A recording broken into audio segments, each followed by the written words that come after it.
तँलाई थाहा छ इतिहासले नजानेको सबभन्दा ठुलो जर्मनको अघि तँ छस्। हिटलरले एकपल्ट आफ्नो साथीलाई भनेका थिए, सारा विश्वलाई थर्कोमान पार्ने व्यक्ति हिटलर, नाजी क्रान्तिका नेता, प्रचण्ड वक्ता र मुटुसुटु केही नभएका ज्यानमारा। आधुनिक इतिहासको सबभन्दा भयानक कथा हो हिटलरको उदय र अस्त। 20 अप्रिल 1889 मा हिटलर अस्ट्रियाको ब्रोनाउ भन्ने गाउँमा जन्मेका थिए। बाबु भन्सारका हाकिम थिए। तिनले 3 पल्ट बिहे गरे। कान्छीबाट जन्मेको साइलो छोरा थिए हिटलर। स्कुलमा ती पार्टी अल्छी थिए। गाउँको परतिर एउटा ढिस्कानामा चढेर ती भाषण दिन्थे। तिनका जनता थिए एकजोर रुखहरू। पछि 9 करोड जनताका फ्युरर बने। सानैदेखि ती चित्र कोर्थे। चित्रकार बन्ने उनको सुर थियो। त्यही कुरामा तिनले बाबुसँग विवाद गरे अनि भियाना हिँडे। त्यहाँ तिनी एउटा लङ्गुर र लम्फो जस्तो भएर बाँचे। पार्कको बेन्चमा सुते। काम जे पाए त्यही गरे। कार्पेट कुटे, बाकस बोके, हिउँ सोहोरे। पोस्टकार्डमा रङ भरेर बेचे। 2-4 पैसा कमाएपछि मिठाई पसलमा गएर क्रिम केक खान्थे अनि दिनभरि अखबार पढ्थे। ती थिए एक विचित्र प्राणी। वार्लङ्गको ओभरकोट, मैलाले टिलिक्क टिलिक्क टल्कने टोपी, जिङ्रिङ्ग परेको कपाल, झ्याम्म दारी, ख्याउटो अनुहारमा आँखा मात्र पिलिक पिलिक देखिने हिटलर गतिन पत्रिका भएर हिँड्थे। आइमाईमा उनको पटक्कै चासो थिएन। उनले न त रक्सी खाए न त सिगरेट। उनको एकमात्र ध्यान राजनीति थियो। कोही मानिस भेटे भने उनले राजनीतिको कुरा चिच्याई गर्थे। मानौ त्यही मानिस नै जनसभा हो। 1910 मा भियना एउटा विशाल सहर थियो। ठुला ठुला फराकिला सडकहरू, भव्य भवनहरू, रङ्गीचङ्गी रङ्गशालाहरू, जहाँ युरोपका महान कलाकार, चित्रकार, सङ्गीतकारले आफ्नो कला प्रदर्शन गर्थे। तर भियनामा फोहोर बस्तीहरू पनि थिए, गरिब गाउँहरू पनि थिए। त्यहाँ असङ्ख्य घरबारविहीन मानिसहरू घाँस र बाँस खोज्दै हिँड्थे। भियनामा सबै राष्ट्रका मानिसहरू थुप्रिएका थिए। कोही पोल्यान्डका थिए, कोही इटालीका। हिटलरले यी मानिसहरूलाई घृणा गर्न थाले। उनी भन्थे जर्मनहरू मास्टर रेस हुन्। त्यस बेला भियनामा यहुदी विरोधी भावना तीव्रतर हुँदै गएको थियो। यहुदीहरू धेरै संख्यामा थिए। ठुल्ठुला पदमा उनीहरू नै थिए। डाक्टर, इन्जिनियर, अफिसर उनीहरू नै। वैज्ञानिक, सङ्गीतकार, कलाकार, पुँजीपति, उद्योगपति, भूमिपति सब उनीहरू नै थिए। हिटलरले सोचे आखिर यी यहुदीहरू को हुन्। एकपल्ट उनले एकजना मान्छे देखे, कालो लुगा लगाएको, लामो बाहुला भएको। राम्ररी हेरे, फेरि हेरे अनि सोधे आफैलाई, यही हो यहुदी? के यो जर्मन हो? जर्मन हुन सक्छ? उनले यहुदीहरूलाई यति घृणा गर्न थाले कि जर्मनी बिग्रेको, नासिएको सबै यहुदीहरूले गर्दा हो भन्थे। पछि हिटलर बिरालो भए, यहुदी मुसा। –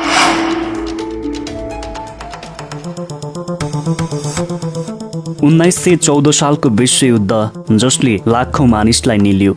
25 वर्षको उमेर पुगेका हिटलरको निम्ति यो एउटा सौभाग्य भयो।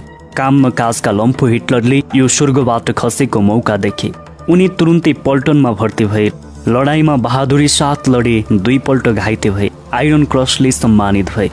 11 नोभेम्बर 1918 मा अस्पतालमै हुँदा उनले जर्मनी हारेको समाचार सुने।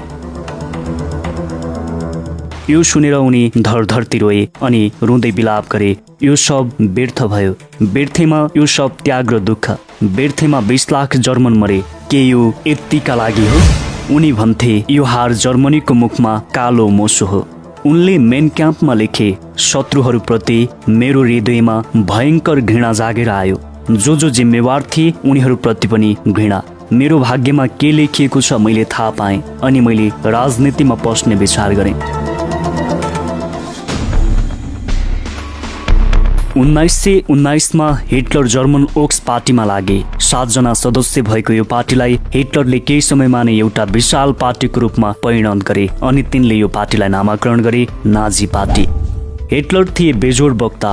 उनले बोलेपछि तहल्का मचाउँथे, आगो बाल्थे, मानिसहरूलाई जुरु जुरु उचाल्न सक्थे। धुमधाम सजधज साथ उनी जनसभाहरू आयोजना गर्थे। कर्मठ नाजी कार्यकर्ताहरू ठुलो जुलुस लिएर ब्यान्ड बजाउँदै, ड्रम ठोक्दै, अलग बगलमा हृष्टपुष्ट हुलियाहरू राखेर नाजी पार्टीको झण्डा फरफराउँदै हेल हिटलरको गगनभेदी नारा लाउँदै जनसभामा उपस्थित हुन्थे। त्यसपछि एकजना नाजी नेता आएर भाषण दिन्थे जर्मनीका समस्याहरूमाथि। गरिबी, बेकारी, भोकमरी अनि बोल्दा बोल्दै उनी क्रोधले डरलाग्दा हुन्थे अनि कठोर स्वरमा प्रश्न गर्थे, यो गरिबी, यो बेकारी, यो भोकमरीको जिम्मेवार को छ? हाम्रो व्यवस्था, हाम्रो प्रजातन्त्र? तालिम प्राप्त नाजीहरू एक स्वरमा चेच्याउँथे, यो व्यवस्थाको पछि को छ? यहुदीहरू।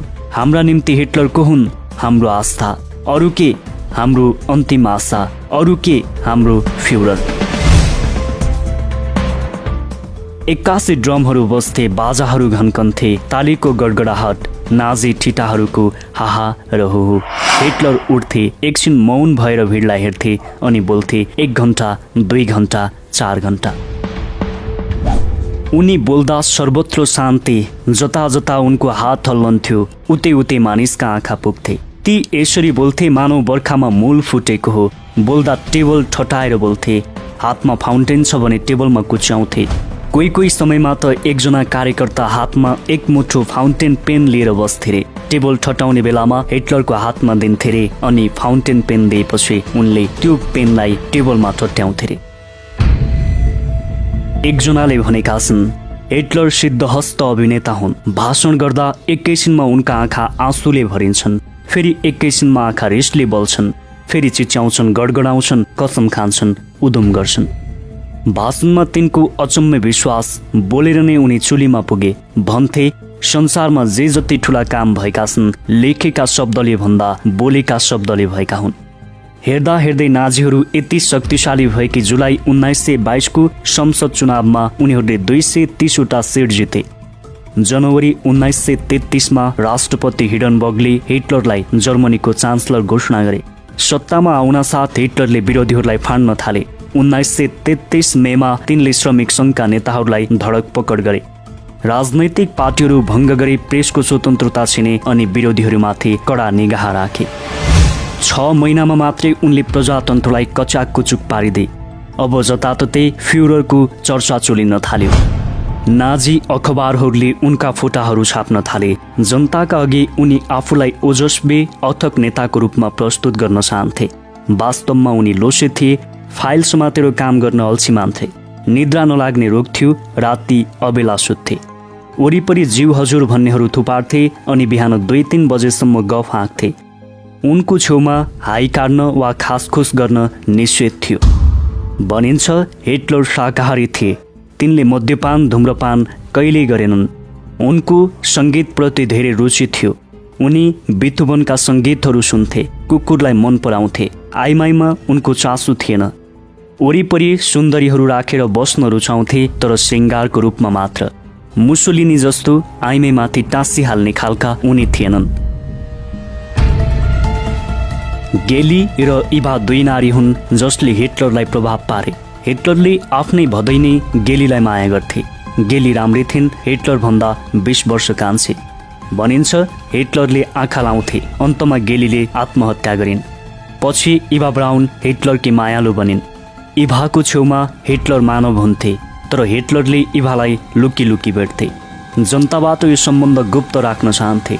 यो बिछोड इभाको निम्ति असह्य थियो। इभा रुन्थिन्, उपन्यास पढ्थिन्, 2 पल्ट आत्महत्या गर्ने कोसिस गरिन्, तर इभाले हिटलरलाई असाध्यै माया गर्थिन्। अन्त्यमा उनैसित सत्य गइन्। हिटलर अचम्मका प्राणी थिए। अरू नाजी नेताहरू पनि उस्तै। गोरिङ खलिफा नाइके थिए, भुङ्गे र भयङ्कर। अर्का नाजी नेता थिए गोबल्स। उनी थिए क्रूरताका अवतार। हिमलस, हेस, स्ट्रेचर उस्तै डरलाग्दा व्यक्तिहरू। स्ट्रेचरले एकपल्ट 250 यहुदीहरूलाई एउटा चौरको घाँस दाँतले उखेल्न लगाएका थिए। गोरिङ, गोबल्स र हिमलरले जर्मनीमा हिटलरलाई नयाँ देवताको रूपमा हुर्काएका थिए। जोर्ज मोसे नाजी कल्चर भन्छन्, स्कुलमा विद्यार्थीले यो प्रार्थना गर्ने गर्थे रे, फ्युरर, मेरा फ्युरर, मेरो रक्षा गर्नुहोस्। मेरो दैनिक रोटीको निम्ति म तपाईँलाई धन्यवाद दिन चाहन्छु। मेरो साथ दिनुहोस्, मलाई नछोड्नुहोस्। फ्युरर, मेरा फ्युरर तपाईँ नै हुनुहुन्छ। मेरो आस्था, मेरो विश्वास, मेरो प्रकाश, कोटि कोटि प्रणाम छ। फ्युरर, मेरा फ्युरर। यी सब नेताहरू हिटलरका कृपा पात्र थिए, तर अर्नेस्ट रोहम जस्ता कतिपय नेताहरू पनि थिए जसले हिटलरलाई सन्तुष्ट मान्दैनथे। तर हिटलरले असन्तोषीहरूलाई सन्तुष्टि पार्न जानेका थिए। 23 जुन 1934 को रात हिटलरले आफ्नो रौद्र रूप धारणा गरे अनि त्यही रातमा उनले रोहमलाई ठन्डा पारे। यही रातलाई लामा छुट्टीहरूको रात भनिन्छ। त्यसपछि हिटलरले 300 भन्दा बढी विरोधीहरूलाई मारे, हजारौंलाई जेलमा जाके अनि यसपछि उनी यहुदीहरूको टुङ्गो लगाउन अग्रसर भए। ठुल्ठुला पदहरूबाट उनले यहुदीहरूलाई निकाले। अब हिटलरले जर्मनीलाई विश्व सङ्ग्रामको निम्ति तयार पार्न थाले। वार्साई सन्धिलाई बदर गरेर शत्रु राष्ट्रहरूलाई घुँडा टेकाउने र विश्वमा विशाल जर्मन साम्राज्य स्थापित गर्ने हिटलरको उद्देश्य थियो। उनले अस्त्र शस्त्र थुपारे, सामरिक शक्ति मजबुत पारे अनि सेनाको मनोबल सुदृढ गरे।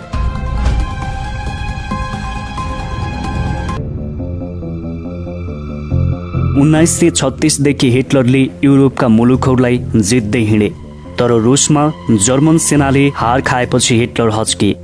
अन्त्यमा ब्रिटेन, अमेरिका र रुसका सेना बर्लिनतिर बढ्दै गएको देखेर हिटलरले आफ्नो हार निश्चित ठाने अनि हिटलरले आफैलाई गोली ठोक्ने विचार गरे।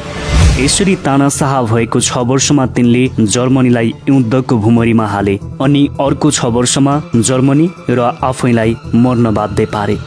29 अप्रिल 1945 को दिन भनिन्छ हिटलरले इभालाई बिहे गरेका थिए। जब हार निश्चित भयो त्यसपछि बाहिर गोबल्स र बोरम्यान अरू नेताहरू उनलाई पर्खिरहेका थिए। सबैसँग हात मिलाएपछि हिटलर र इभा आफ्नो कोठामा पसे। केही बेरपछि भित्र गोली पड्क्यो। हिटलर सोफामा लडिरहेका थिए। टाउकोमा गोली हानेर उनी मरेका रहेछन्। अर्कोतिर इभा लडिरहेकी थिइन् जो विष खाएर मरेकी रहेछन्। त्यसपछि गोबल्सले आफ्नो 4 जना छोराछोरीलाई विष खुवाए, आफ्नी स्वास्नीलाई गोली ठोके अनि अन्तमा आफैलाई। अरू नाजी नेताहरूमध्ये कतिले आत्महत्या गरे, कतिले आत्मसमर्पण। यसरी उनले आफ्नो जीवन सके। उनले विश्वमा केही छोडेनन्, केवल सन्तास मात्रै छोडे।